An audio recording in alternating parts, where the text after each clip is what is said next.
তোরা একটু চাটা দিলে ওয়াজ বাড়বো, নাইলে শেষ হয়ে যাবো। না এখন তো আমি চা খাই না, কফি খাই। কফি না থাকলে লাগতো না, এরপরে চা না দেশ না, গলাটা কিছু দিয়ে দেশ না। এই জন্য আমি তো এখন চা খাই না। আমি আমার সময় কইছি বললো কিন্তু আমার চা দিস না, যদি ভারস তৈলে আমার একটু না বাইরে থাক, বাইরে না তুমি খাও চা, আমার কামনা করো। আমারে পারলে কফি দিয়েন, আমি কফি খাবো, যাও সমস্যা নাই। এই জন্য একটু রঙিন পানি খাচ্ছি।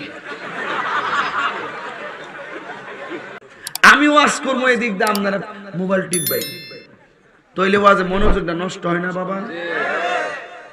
আমি কি বাড়িয়ে বলেছি? একটু ডানে বামে বললাম কি শরীরটা একটু থাক, হেটা করে লাভ নাই।